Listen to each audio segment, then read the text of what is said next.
awak naon sih duku sia dipake karesep kuari naon asana sia jadi teungeunaheun amal bawa ibadah tadi umur teh jauh bawa isuk bawa ka pageto contoh nusa umur jeung sia tuh kuari geus aya di leuweung sia ge moal kebal deui kajian kumaha ge ican ngeunah keneh bae hayo coba naon nu mantak ieu teu ngeunaheun ibadah salat segala salat segala naon kitu ngaji Quran segala naon aya naonan sia naon pake karesep kuari timbul ge urang resep naon ka naon kitu kajawab urang resep anu misalnya orang resep motor ai motor sia pake karesep emang sia jeung ka mana endeu ka mana sapira sia itu cenah aya jahe tuh sia makan teh panyakit tentang kos gitu segala jahe segala naon atuh ngaca buuk sia deuleu buuk geus pararuti goblok tapakeun urang ya Allah RW sia mah ku tolol-tolol teuing nah iyalah naon anu engke dijawab urang sia resep tentang naon sebenarnya sia masih kana resep kana dunia sedengkeun dunia bakal ditinggalkeun ulah ka halangan ku dunia ulah kitu katipu ku dunia sia isu pageto sia paeh dunia ieu ditinggalkeun terus be ku urang dipaksa urang teh gitu kebal teu nganggap urang kana dunia teu nganggap urang kana dunia ieu mah aya uli ge uli ku urang teu kadahar ku keluarga teu kadahar didikeun teu datang ka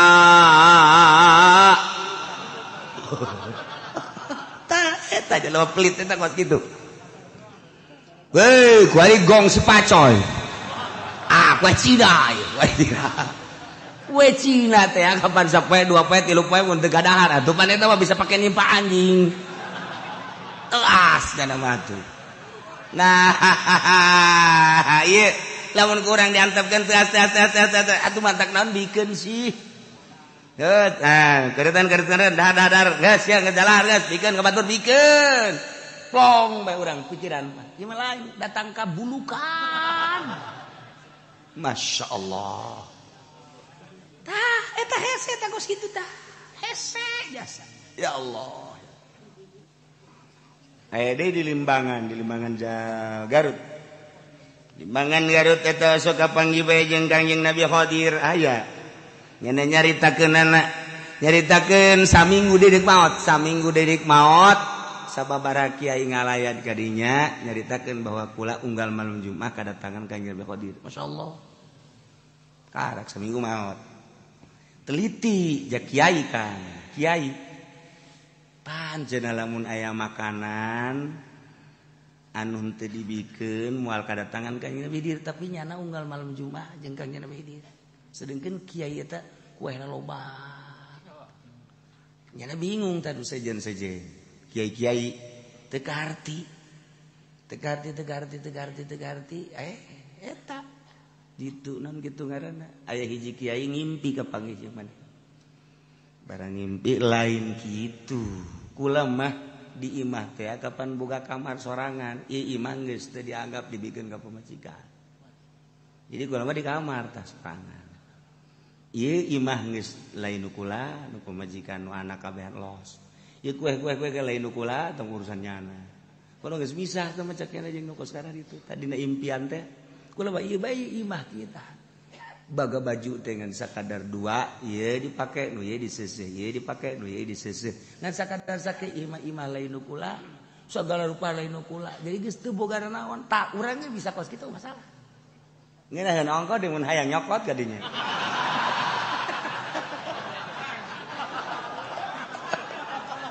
oh mau datang atuh sia ya Allah di urang di Tangerang aya di Tangerang sok kapanggih jeung Kangjeng Nabi Khadir aya catatan nu sok kapanggih jeung Kangjeng Nabi Khadir teh kan lain catetanana Jawa Timur kuari ge ye Jawa Tengah Jawa Barat Tangerang misalnya kuari ge aya catetanana nu sok kapanggih jeung Kangjeng Nabi Khadir saha eta ulah hayang nyaho ulah aya geus tah eta aya kacat duduk kapanggih di Mekah nu kapanggih di urang anu bisa anu bisa nambah iraha bae hayangna ari henteu ditambah henteu datang tapi lamun hayang kapanggih bisa eta kan catatan-catatan di jelema-jelema tertentu gitulah seputar ahli-ahli Allah Subhanahu wa taala. Nah iyalah urang makan tawakal teh karena sangu bisa seubeuh urang mah lantaran dahar geus urang tatagenan seubeuh kana dahar sanajan eta adalah adat satungtung urang teu dirobah tatagenan eta moal jadi wali moal eta kudu dirobah ku urang khariqun lil adat urang teh kudu ngabedah adat tu tata dina mun teh mah teu dahar lapar kuari mah dirobah ku urang ulah dahar hayang nyaho coba lamun urang terus bae dahar mal jadi wali mah penting urang teh ieu teh lamun teh hees waduh bahaya sebab ieu jadi adat kebiasaan urang teh kudu sare lamun teh sare 8 jam cak dokter mah 8 jam sampai sapeting teh atuh bae aku ngees bae eta mah atuh budak deuk iraha maca sholawat eta mah ngees deui. Nah, dibuat urang ulah sare geus sayangnya. Bang saya tik bae. Kok bisa kok situ kebel-kebel dirobah adat teh nu biasa sare teh henteu, nu biasa sare ulah, nu biasa sare henteu. Nah eta teh sebab naon dirobah kitu mah hese katawakalan urangna ka Allah Gusti. Ja Gusti teh nyieun seubeuh teh sabab sangu. Ayeuna atuh bantak naon Gusti nyieun seubeuh ka abdi henteu kudu make sangu ja Gusti mah sagala-gala. Cak Allah teh atuh aing ge bisa atuh siana ninggalkeun dahar heulanan ieu mah duk ngaji bae nimbal. Hampura tuh Gusti. Orang sewakalkan komunikasi teh jeung Allah teh. Siana aing mah kan nuturkeun sia cak Allah. Aing maha kawasa, tapi aing nuturkeun sia kan bab ikhtiarna kan aing mere ka sia. Kan di sia. Kege Allah ikhtiar sia. Nah, urang komunikasi sakan jeung Allah. Mulai ku urang lalaunan dileungitkeun adat dahar. Terus ja beneran orang sia dibere ke Allah. Dileungitkeun kurang adat sare. Aing mere kakuatan ka sia. Sebab eta mah adat, tapi sia da heula kudu usaha. Ayo. Usaha urang sapoe 2 poe 3 poe tuh. Bener-bener urang geus muringis ka belah dieuna set jaba beneran sia didelekeun ku Allah teh sebulan 2 bulan 3 bulan bener dibere kuat tek teu sare ge kuat asal nonton TV bae teu beres deui bae tuh urang usaha nah lamun geus dibalikeun ku urang kuari mah urang teh geus ninggalkeun dahar dina waktu-waktuna geus eueuh berarti kan geus khariqun lil adat urang usaha ngabedah adat nu biasa sare henteu nu biasa make baju nu bagus teu cumplang-campling jeung sajabana tapi kan sing hade lamun eueuh guruan lantaran kos kitu teh teu bisa ditiru-tiru boga maksud-maksud tertentu ulah asal cumplang-campling bae maksudnya sih naon cumplang-campling aing hayang jadi wali. Teu beres da pokos kitu. Nah, kuari geus bisa. Geus berbeda kan. Kuari berbeda. Mana? Ih, deuk dahar nya nama kuat bae. Deuk nginum kuat bae. Nginum keur henteu na masalah. Dahar keur henteu na masalah. Sare-sare keur henteu na masalah.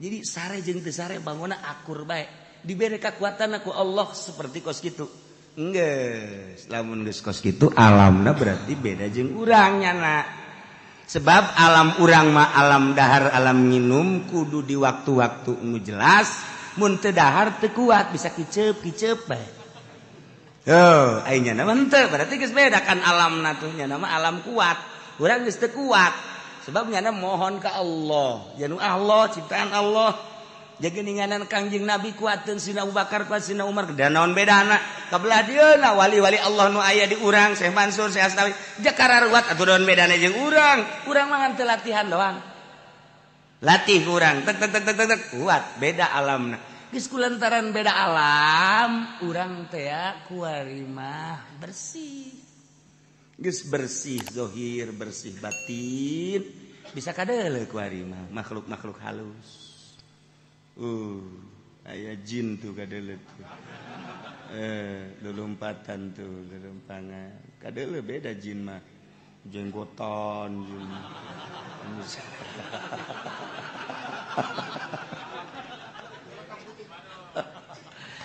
bisa kapanggih jeung makhluk-makhluk halus bisa jeung arwah-arwah ieu keur carita nah iyalah tawakal masyaallah lamun urang geus tawakal tu Allah hiji we Allah menang perang menang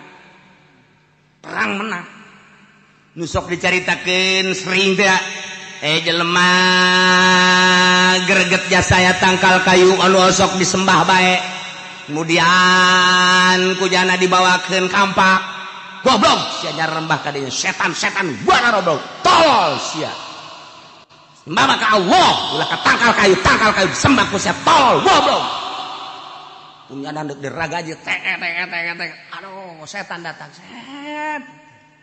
ulah kiai ulah naon sarembah ku jelema geus ieu mah amankeun bae urusan dakwah bae asa ulah dituar bae tayang tuar bae ieu ulah galungan maribut jeung setan pan geuleuh jeung setan mah hese jeung haji pede ona bukan cekel ya aduh babari tah banget tapi kan lamun jeung setan ku banyak kelna hese tah tapi ieu galungan jeung setan ge menang wah setan dicekek ku nya saha bisa nyekek setan urang bisa nyekek setan berarti bisa nyekek hitut urang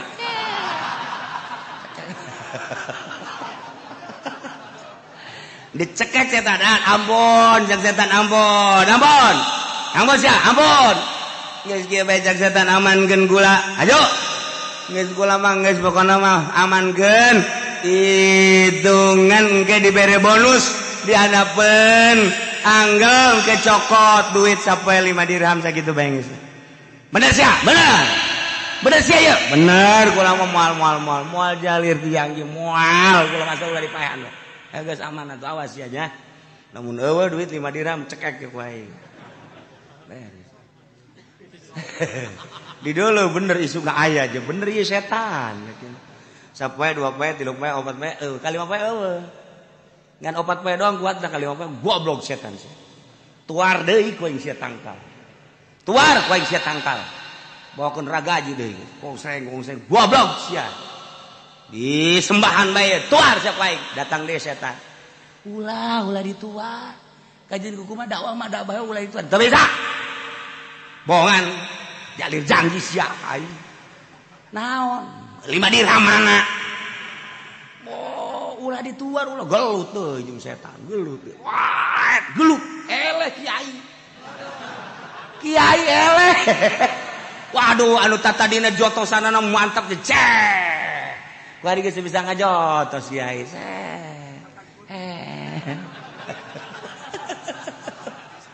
aduh kawari setan kecekek kuari kiai cekek ku setan ayo kiai kamana ampun geus aman bae geus aman geus geus kula mah penting mah ulah dicekek kajian teh geus asal aman bae kajian teu dibere duit ya awas ya cek setan teh sekali-sekali deui sakai kunaon da motif nu pertama nu mantak menang lillahi taala ikhlas motif nu kadua nu mantak eleh 5 dirham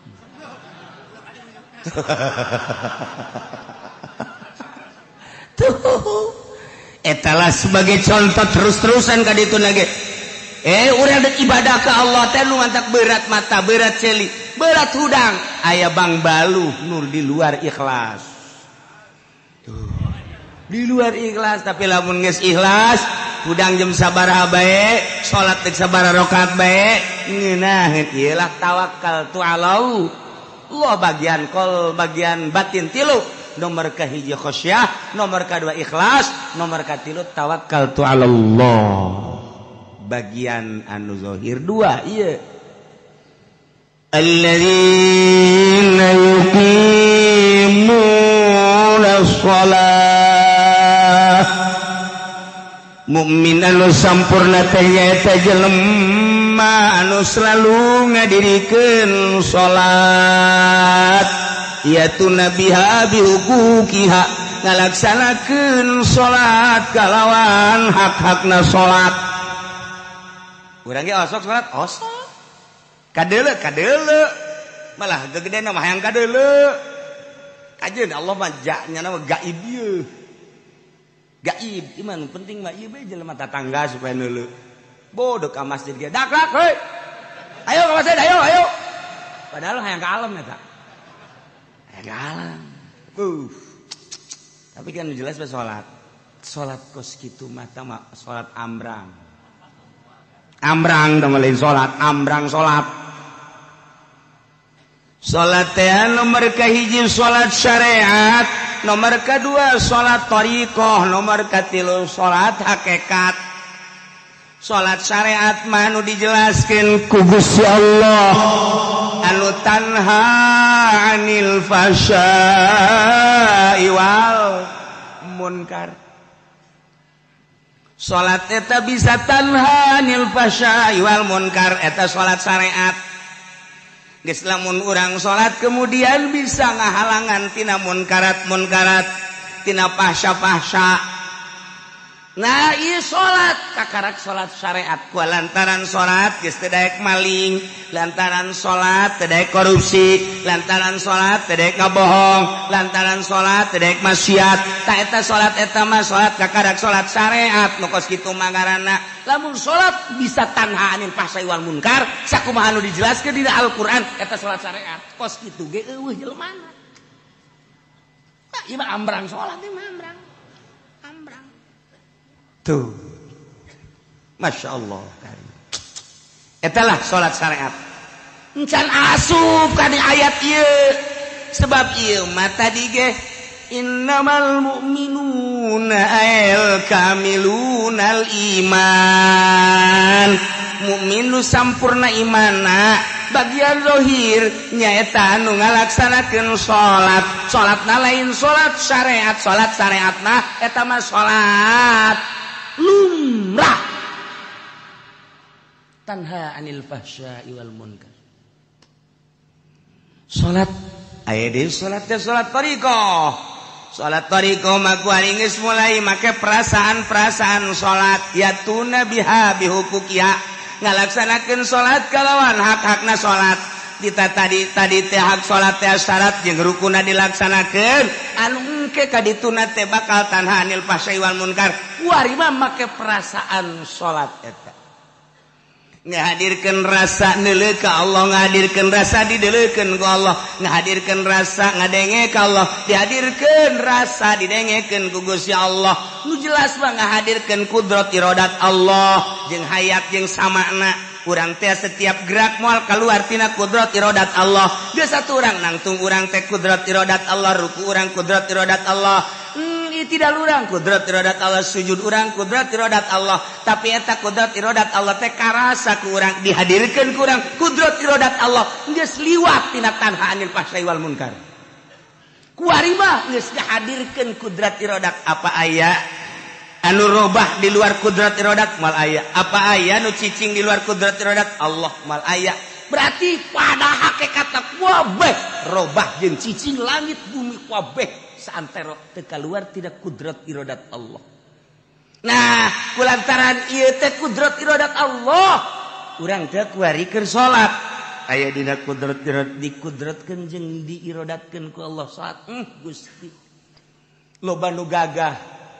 Gusti loba nu sugih. Gusti loba nu harebat nu palinter tapi teu dikudrat diiradatkeun ku Gusti salat. Abdi mah ieu masyaallah sakieu ayana, beuki rendah, beuki tawadu. Tapi bagi karasa kudrat iradat Allah. Iyalah kudrat iradat Allah. Allahu Akbar. Allahu Akbar. Urang ngucap Allahu Akbar teh. Apakah lain kudrat iradat Allah? Atau kudrat iradat Allah? Begitu orang Allahu Akbar kabiro. Apakah lain kudrat iradat Allah? Atau kudrat iradat Allah? Allahu Akbar kabiro. Alhamdulillahi kasih. Tah terus. Begitu orang seruku. Allahu Akbar. Apakah lain kudrat iradat Allah? Atau kudrat iradat Allah? Urang itidal, Allah samiallahu liman hamidah. Apakah lain kudrat iradat atau kudrat iradat? Lamun kudrat iradat Allah teh, atuh berarti Allah. Jamual aya nu kaluar sifat tina zat. Atuh lamun sifat kaluar tina zat mah Atuh bisa acak-acakan kudrat iradat Allah sifat Allah berarti urang karasa kudrat iradat Allah atuh karasa Allah na mulai guys lain salat biasa eta ge encan kaasup ka dieu encan kaasup innamal mu'minuna alladzina idza dzukirallahu wajilat mantak ayat ilain lalagaan Sida Hasan nyaritakeun kula lamun ditanya kumaha iman rasa kadar iman mah aya dua cak cenah iman aya dua al iman imanani lamun iman sakadar amantu billah wa malaikati wa kutubihi wa rusulih wal yaumil akhir wa bil qadari khairi wa syarri minallahi taala biasa tapi lamun iman nu kadua dina ayat innamal mu'minuna alladzina idza dzukirallahu wajilat qulubuhum kula ge ieu wallahu a'lam nah ieu lamun kurang teu dibahaskan pajar biasa bae gorenganan lain lalaga encan datang tah salat nu model kos kitu ge can datang atuh komo salat salat nu kumaha tuh salat anu geus eueuh iradat urang teh geus eueuh iradat jadi berarti eueuh iradat mah kos langlayangan langlayangan kan teu boga iradat dikenyedkeun teh kunu mentangna kenyedkeun set ngaler set ngidul set naik set turun set urang seakan-akan langlayangan Allahu akbar teh lain urang ai tadi makan karasa kudrat iradat Allah ai kudrat iradat Allah teh kapan meureun sifat Allah ai sifat Allah teh meureun Allah aya di urang Allah teh wah geus mulai ngakal tah ieu geus hese bahasakeunana kan kuari mah geus aya tadi makan ngahadirkeun perjalanan korekat kuari geus aya geus eueuh nanaon ja nu aya ngan Allah da Allahu akbar geus salat lagi nya mah geus teu aya waktuna lantaran eta geus datang ka dinya mah bakal natea zaman hiji bae beurang peuting tempat hiji bae wahdaniyah fil zaman wahdaniyah fil makan ja eta mah perputaran matahari atuh aya beurang jeung peuting ge aya beurang aya peuting kapanon poe dari kapanon poe di luhur beurang dari kapanon poe di handap peuting ja zaman lama ieu keneh ieu keneh ya nu kurang kuari keur dicicingan teh beurang atuh panon poe na bae di luhur urang cicing bae di dieu panon poe ka handap atuh urang da di dieu bae teh cok geura diuk bae urang di dieu datang ka isukan datang ka isukna deui nu berputer mangan panon poe doang atuh deuk naon ka babawa ku panon poe urang deuk naon ka babawa ku panon poe euy ngampi kunaon magrib ka bawa ku panon poe kan berarti ka bawa ku panon poe eta mah kos kitu mah eta mah jang budak orok eta mah kos kitu mah ibadah masih kene aya kos kituan orok lantaran eta mah ka babawa ku panon poe kalau babawa ku waktu nu bantak wali mah eueuh waktuna salat teh disebut salat daim terus-terusan ya salat nya nama salat teh terus-terusan eta cenah waktu makruh ulah nyaritakeun waktu makruh nya nama geus eueuh pikiran ke mukrah makruh terus bae cenah mah salat tah lamun jelema alladzina yuqimuna shalah anu ngalaksanakeun salat terus-terusan yatuna biha bihuquqiha anu ngalaksanakeun salat kalawan hak-hakna salat geus puguh syaratna jeung rukunna kuari tarik perasaan-perasaanana melalui ayat nakli kuari dibere ku Allah perasaan datang ke perasaan blok ya Allah nikmat amat aya di dinya idza wasala abdu biha summiya arifan billah asal geus datang ka dinya disebut ma'rifat ka Allah Allahun nurus samawati wal ard mathalun nurihi kamishkatin fiha misbah al misbahu fi zujajah az-zujajatu kana kaukabun durri yuqadu min syajaratin mubarakatin zaitunatin la syarqiyyati wala gharbiyah. Nah, seakan-akan ilmu makrifat eta di jero kacana aya kacaan deui di jerona aya palitna hurung tapi eueuh minyakan ngagenyai ka mana-mana. Nah, di awak urang teh aya makrifat seakan-akan dibungkus ku awak teh dibungkus deui kunaon kitu ngaranna daging dibungkus aya dina kolbu teh sonubariun sagede lain kolbuna di jero eta teh aya ma'rifatan ngagenyai ka mana-mana teh geus jana aya di dinya nikmat geus sakeun geus ka Allah antak sok dicontohkeun ari eta Syekh Khalil Bangkalan ketika nyana salat di Tuban di maguruna ketika guruna teh pas magrib nu sok dicaritakeun Allahu Akbar nyana seserian bae ngejalakatak datang ka kaget guruna teh kunaon ieu budak seserian bae beres salat siapa tadi yang ketawa bejakeun eta seserian bae nyana seserian ngeganggu kamu ini gitu-gitu lantaran dicarekan bae kenapa kamu ketawa-ketawa nyana ngomong saya bagaimana enggak ketawanya emang atuh di hati guru katanya di sini ada nasinya banyak di sini. Horenganan eta teh guruna teh lapar hayang dahar. Nah, kababawa salat tuh lamun Syekh Ahmad ya Syekh Ahmad adina Imam Ghazali bunga makmum ka Imam Ghazali datang ka bebeja Imam Ghazali ka mana ayeuna dipanggil kapan adina sanggeus dipanggil cak adina Imam Ghazali ma atuh deuk kumaha abdi ngamakmumna ka Ghazali lantaran di jero hatena aya getihan kajakeun Ghazali emang aya getihan masyaallah horeng adi geus leuwih hebat kula teh keur ngaijtihad babhen manhead bageti eta kadeuleuh kan masyaallah eta lah salat jelema ahli makrifat batak cenah mah atuh kadang-kadang ngamakmum kadang-kadang pilok jarang lolobana mah jarang antak di lembur usrok ka masjid eta buat teuing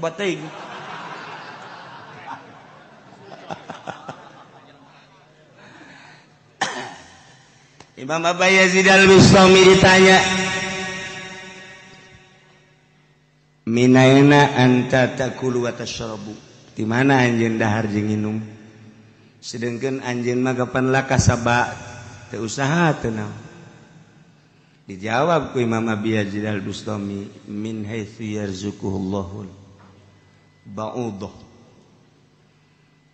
di arah anu Allah ngarizkian kareungit afataro apakah anjeun leuleuh kareungit reungit boga perusahaan henteu reungit boga sok dagang henteu reungit nyana osok kitu ngaranna kuli henteu tapi eta dirizkian bae ku Allah tah sakumaha Allah ngarizkian ka reungit sarua jeung ka kula ge ngarizkian teu kudu dagang teu kudu tani teu kudu nanaon bakal dirizkian bae eta lah tawakal kula ka Gusti Allah masyaallah menang 2 poe salat ngamakmum Allahu Akbar ngamakmum biasa wali ge ngamakmum oh masalah kan sah ngamakmum urang wali kan lain wali sah sallu khalfa fajirin wa birrin salat bareng kabeh tak tukangin jelema anu fajir jelema anu birrin bagus sah bae oh masalah lamun kuat ngan kulantaran biasa da teu kuat urang sebab perbedaannya jauh jarang nyana ngamakmum biasa Allah beres ngamakmum imam nanya Masya Allah mama ditanya deh min aina takulu atas sebuah lakasabalat ai mama di mana ieu dahar jeung nginum sedengkeun teu kasaban mama Masya Allah cek Imam Abu Yazid dani geus tungguan heula sakedeung aing deuk salat heula komo ke beres kodok kakarak aing ngobrol jeung sia teu sah salat aing Allahu Akbar nyana salat beres eta imam kan kaget teu sah ya aing sakieu hebatna sakieu teh mamang teu sah beres ditaja deui salat entos mamang entos kan mamang ngateu sahkeun ai sia ka aing nanya ibadah dahar di mana nginum berarti sia teh jauh ka Allah lamun sia teh jauh ka Allah aing ngamakmum ka sia atuh aing mah nya ngamakmum ka jelema teh jauh ka Allah goblok sia teu sah aing salat aing ban urang mah ku ari teu sah kabehan salat imam lagi waduh PNS magani budak lamun teu boga ijazah mah teh teu dahar. Oh, tah mah. Jararo kudu dirampe tah mah kos kitu mah imam. Tah, Imam Abi Yazid al-Bustami kos kitu goblok aing. Sia nanyakeun di mana dahar di mana nginum aing teu kasab berarti sia teu nyoka pangeran. Manya aing makmum ka jelema nu teu nyoka pangeran teu sah salat aing. Kodok sia. Kan bener eta ngomong. Oh kos salah tapi bener, kos bener tapi salah. Nu jelas bah ahli Allah. Eta lah pangkat kamal. Nah jelema-jelema nu geus sampurna dina kaimananana salat bakal berbeda. Sebab naon? Moal karasa capek salatna indah jeung nikmat. Sebab lain nyana aya energi-energi anu ku Allah dibikeun dibere ka jana sehingga urang nu neuleukeun nyana nu kaget. Salat itu kumaha? Masya Allah kudu dices bareng ieu mah. Allahu Akbar. Allahu Akbar. Lain nyana nu salat. Perasaanana dibawa. Geus dibawa ku perasaan-perasaan nu lain perasaan urang. Eta lah nu hese dicaritakeun. Geus tabanyana mah jam sabaraha bae. Peuting salat sadaek nanya Allahu Akbar eueuh kacape. Allahu Akbar biasa beurang biasa. Eueuh kacape sebab eta perasaanana lain perasaan urang kieu. Itu lamun perasaan urang nu ieu mah atuh sarua jeung urang atuh capek. Salat duha 8 rakaat bae geus mung sang mangsing. Sang mangsing geus aing mah moal 8 poe isuk mah. Mah kunaon? Paregol. 4 lah aing isuk mah. Turun. 4 pegel keneh. 2 lah. Jadi henteu ka dituna. Sebab urang bangsa ngan urang mah hayu bae terus. Hayu bae engke ge dibere ieu ku Allah. Engke ge dibere set lamun urang terus bae. Kan ulah ngarep-ngarep dibere eta mah rahasia Allah. Eta mah rahasia Allah aya nu dibere aya nu henteu, aya dibere aya nu henteu. Ngan ketika dibere urang ge bisa kaget, oh ya Allah ya Rabbi bere kuat sih, dibere hampang sih, dibere tenang sih, dibere tentrem sih, dibere plong plong plong plong plong. Mun dicaritakeun memeureunanan hese nyaritakeunana lantaran aya perasaan-perasaan anu di luar perasaan nu biasa. Iyalah jelema anu terus salatna anu salat hakikat. Anu salat hakikatna disebut salat daim anu geus ngarasakeun nikmatna salat. Jadi salat eta ngeunaheun sakumaha Kangjeng Nabi nyaritakeun bahwa salat eta nikmatna luar biasa. Ngeunaheun salat ialah alladzina yuqimuna shalah wa mimma razaqnahum yunfiqun. Mukmin anu sampurna teh nomer kalimana bagian zahir yunfiquna mimma razaqnakum nyana mekeunan merean nganapakakeun harta-hartana anu menang pamere Allah di jalan Allah fi taatillah lantaran teu ngarasa boga dirina jaya manu aya di leungeun teh ngan sakadar dilewatkeun ku Gusti Allah. Geus atuh ieu lewatna melalui leungeunnya teh berarti seakan-akan ieu harta teh titah dibangunkeun, titah dibikeunan lain urang diempok-empok pake nikmatan ngeuneunahan hartana teu eureun-eureun terus bae dibikeunan. Ieulah mukmin anu sampurna. Geus eueuh pijelemaanana tuh hese. Urang mah kuari mah mun kakak urang boga mobil, urang henteu.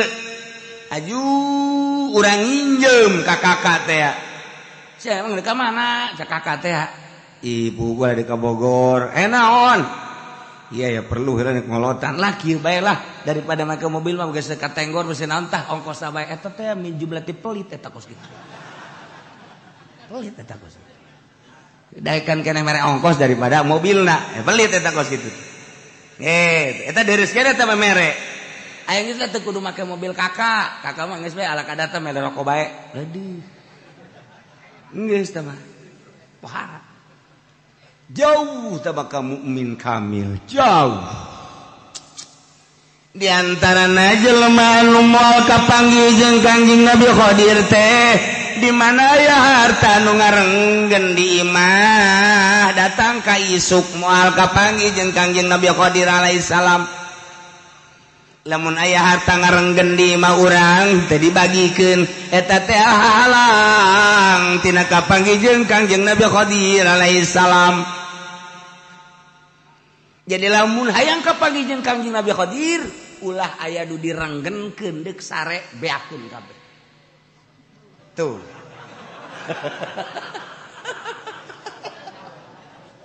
Ya Allah, ya Rabbi. Cek Sayyidina Ali lain jelema minal muqarrabin lamun jelema masih keneh ieu neundeun ieu jang isuk lamun masih keneh boga pikiran ieu harta jang isuk eta teh ulah boga pikiran bahwa nyana luhur pangkatna laisa minal muqarrabin lain ulah aya pikiran jang isuk ulah aya. Itulah ahli-ahli Allah subhanahu wa ta'ala. Masya Allah karim. Nah ialah jelema anu mu'min kamil razaqnahum yunfikuna mimma razaqnahum selalu nganapakakeun harta-harta anu menang pamere Allah dinapakahkeun fi taatillah dina jalan Allah subhanahu wa ta'ala. Urang keur boga tuh masjid bangun urang, tuh majlis bangun, tuh pondok bangun, fakir miskin kemudian yatim piatu hayo terus jalan-jalan kurang bagus hayo geus teh kudu ngadaguan ti bupati geus pokona mah kurang we jalan-jalan cai ayo tat kena rapi yunfikun fi taatillah taat Allah engke ge dibere rasa ku Allah nikmat geus teu nganggap perhatikan kana harta urang teh nu mantak embung ngabangun jalan cai embung ngabangun jalan embung ngabangun musola embung ngabangun masjid eta teh hook ka harta berarti urang memiliki ka harta eta lah hijab antar urang jeung Allah ku harta eta lamun tah ina henteu ngomong namanya tuh bangun hampang teh gitu teh hijab eta antara urang jeung Allah mantak ditapak urang ku urang nu kayang jadi jelema luhur lain zikirna zikir mah gampang lain zikir teh mujahadah merangan nafsu riyadhah ngajar nafsu tafakur awak naon sih duku sia dipake karesep kuari naon asana sia jadi teu ngeunaheun amat bawa ibadahna makanya umur teh jauh bawa isuk bawa kapageto contoh nusa umur jeung sia tuh bari geus aya di leuweung sia ge moal kebal deui kajian ku kumaha ge ican ngeunah keneh bae hayo coba naon nu mantak ieu teu ngeunaheun ibadah salat segala salat segala naon kitu ngaji Quran segala naon aya naonan sia naon pake karesep kuari timbul ge urang resep naon ka naon kitu kajawab urang resep anu misalnya orang resep motor ayo motor sia pakai karesep memang sia jeung ka mana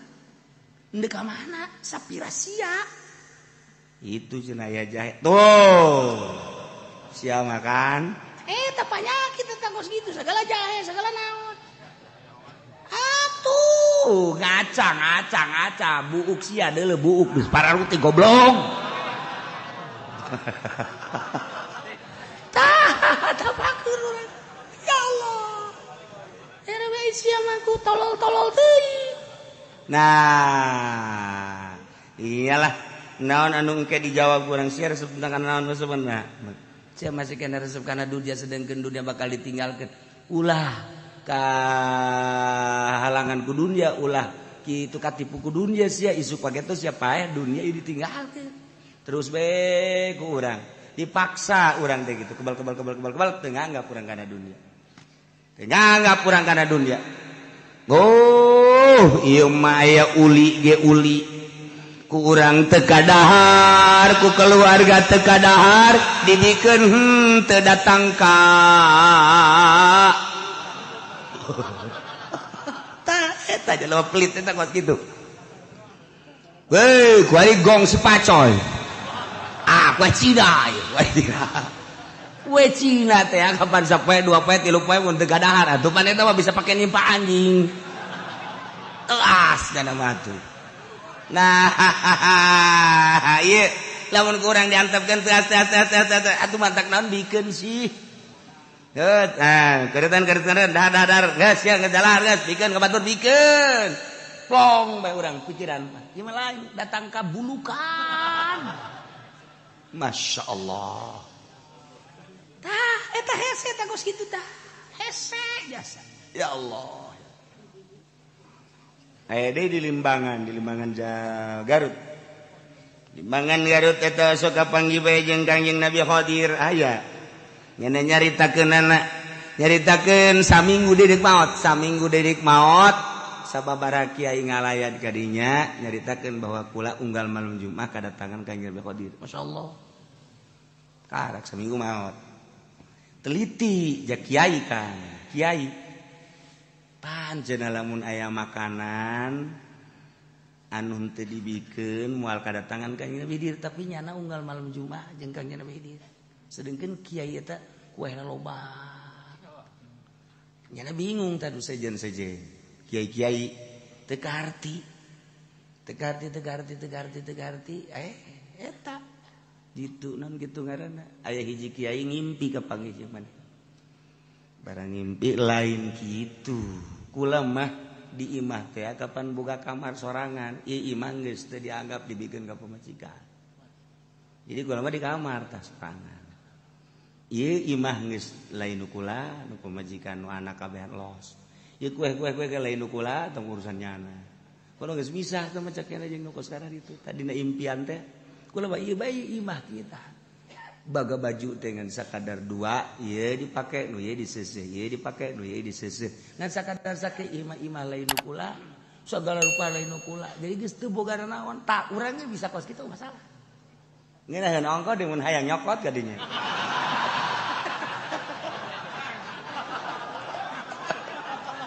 oh mau datang atuh sia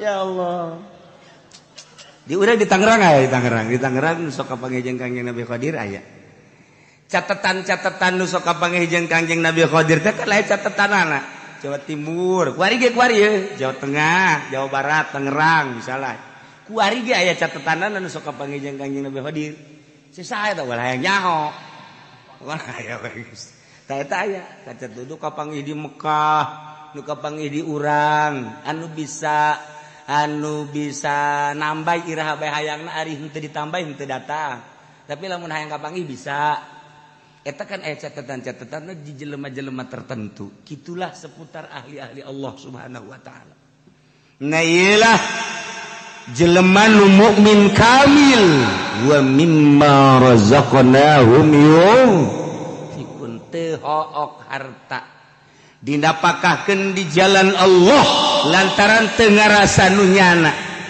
naon bae ieu harta nu datang ka nyana titipan ti Allah lain nu kula geus gampangeun jasa lamun endek ditasarupkeun teh gampang ulaika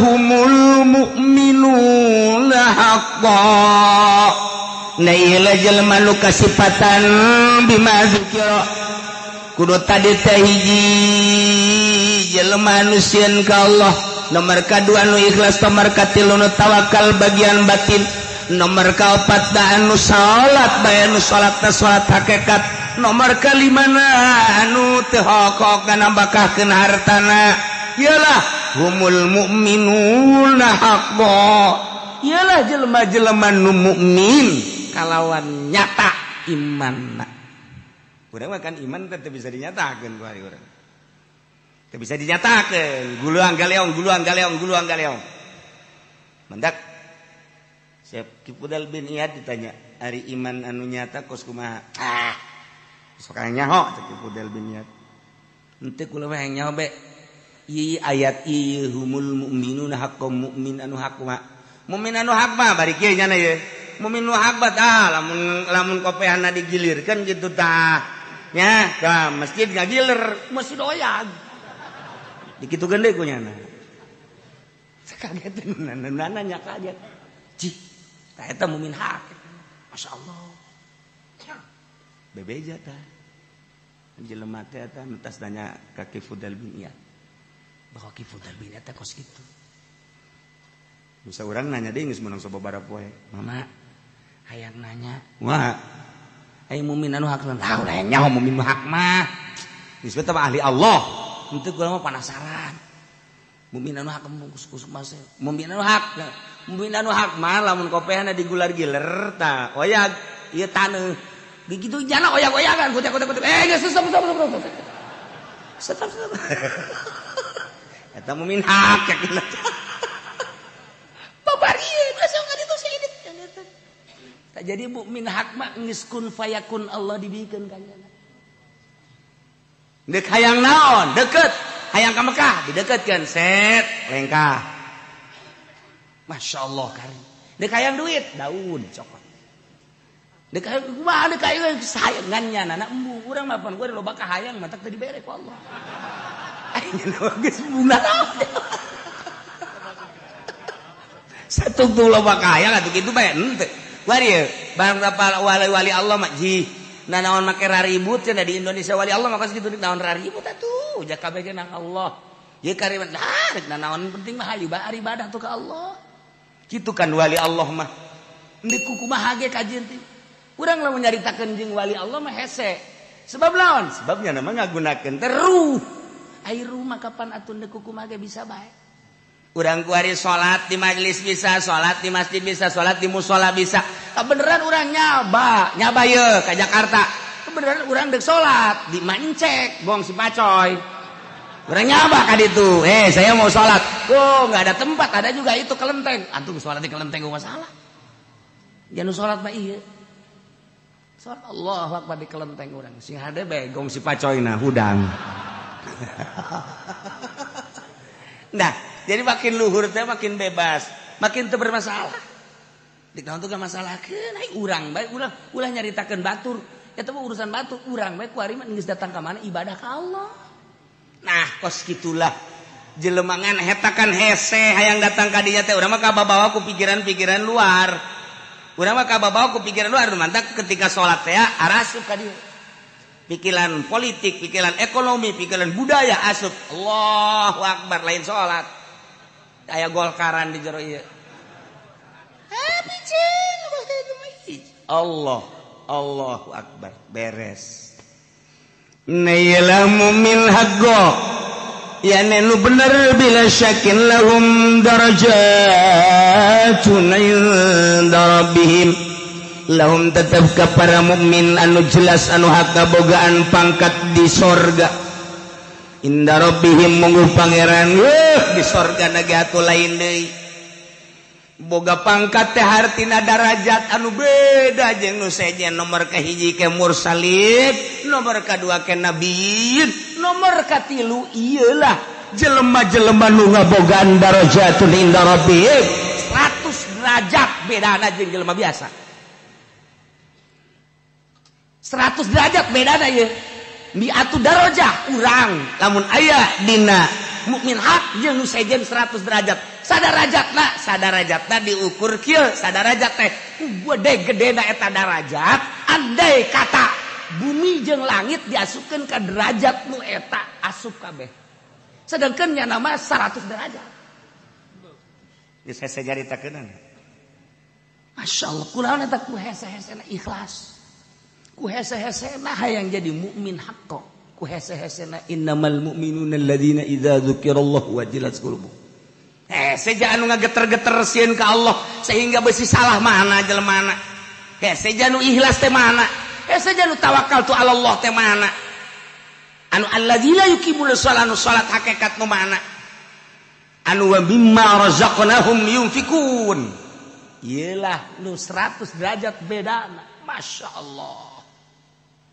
wa maghfiratun jeung pangampura geus jelas atuh tamah manehana lamah engke di dituna ditambahan deui warizqun karim ieu nya kesenangan anu pohara fil jannati di sorga ieu teh geus lain kesenangan dahar nginum jeung awewe lain ieu rizqun karim teh ukuran urang rizqun karim dahar nginum sagala aya urang mah kan ka sorga ge ka sorga ya urang mah hayalan eta sia hayang ka sorga hayang emang di sorga mah dahar ngeunah segala rupa bidadari ge 73 woi ngejepret weh sakumaha karet burung urang hayalan eta sebab pikiran urang mah datang ka dinya ieu mah lain rizqun karim teh kenikmatan ruhani anu kuari bae ge kenikmatan ruhani mah geus hese babandinganana nu mentok sanggup cicing bae di imah sorangan sanggup bae cicing di kamar sorangan beurang jeung peuting teh lamun teu boga kenikmatan moal daekeun nu bataknya na wadi di imah sorangan we malah indah mun ditinggalkeun ku sasaha teh nikmat sorangan eta teh kan aya kepuasan ruhani nikmat nu batur teh nyahoun na ieu rizqun karim di dunia baheula geus dibere kanikmatan ruhani nu luar biasa di akhiratna dibere darajat rizqun karim 100 tikaleun tibatan di dunia. Ya Allah ya Rabbi lain bantrak-bantrakeun ieu mah innamal mu'minuna ayat ieu pohara jasa. Ayat jelema-jelema anu ngabogaan iman anu sampurna disebut iman kamil. Anu geus kumaha nyana bae geus. Kumaha nyana teh cak Allah geus diserahkeun ka anjeun. Nyanana embu sebab tawadu beuki luhur beuki tawadu beuki luhur beuki tawadu. Nyana mah anu bisa mi'raj setiap saat bisa mi'raj.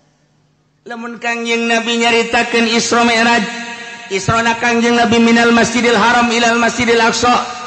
Lailan ti peuting digambarkeun ku ayat ieu mah hartina lailan teh poek berangkat urang ti popoek neangan cacaan. Artina popoek teh syariat mah poek bae leumpang ka mana bae ge poek cek ieu haram, cek ieu halal, cek ieu meunang, cek ieu asoh, cek ieu sohe, cek ieu dhaif, cek eta poek ngaranna. Leumpang dina syariat digambarkan asra minal masjidil subhanalladzi asra minal masjidil haram ilal masjidil aqsa lailan peuting poek gambaran teh poek urang leumpang dina syariat begitu naik mi'raj kapanggihlah Kangjeng Nabi di Sidratil Muntaha wan syaqqal qamar naon kitu ngaranna bagi cacang teh hartina kitu kapanggih jeung Allah lain Allah aya di luhur tetapi Kangjeng Nabi dibukakeun hijab di Sidratil Muntaha ieu teh mi'raj turun Kangjeng Nabi set epang di alam nu ieu atuh lain sebab atuh lamun di alam nu ieu mah ti Masjidil Haram ka Masjidil Aqsa sabaraha jaman sabaraha poe sabaraha bulan aju naik ka luhur deuk pake naon ulang alik lain alam nu ieu nah lamun Kangjeng Nabi kos kitu atuh urang ge bisa ialah alladzina yuqimunas shalah jelema nu salatna mi'raj ka Allah nu mantap hasil mi'raj teh salat hasil mi'raj teh salat dengan salat urang bisa mi'raj ka Allah salat urang teh nu salat nu bener bisa mi'raj ka Allah carana awak urang mah ieu mah buatan Allah tina taneuh di jero awak urang aya ruh di jero awak urang aya qalbu di qalbu aya Allah toapkeun roh urang gerage di qalbu urang bakal mi'raj gerage mun teu mi'raj ngajedag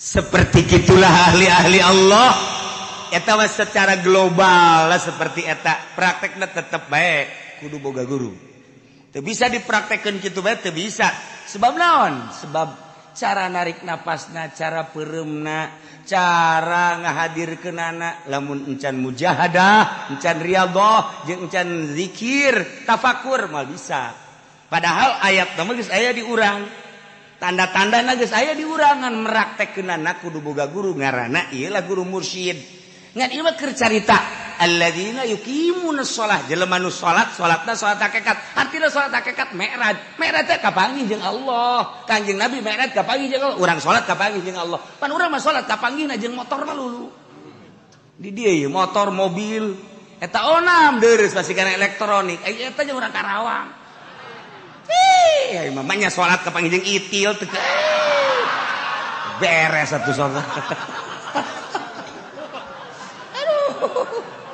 Ya Allah ya Rabbi. Ilah mi'raj allazi la yuqimuna shalat. Nah, ilah anu bakal dibere lahum darajatun inda rabbihim wa maghfiratu wa rizqum karim. Bakal dibere darajat, bakal dibere maghfirah, bakal dibere rizqun karim, rizki anu indah, anu mulia, rizki ruhani. Kama akhrajaka wallah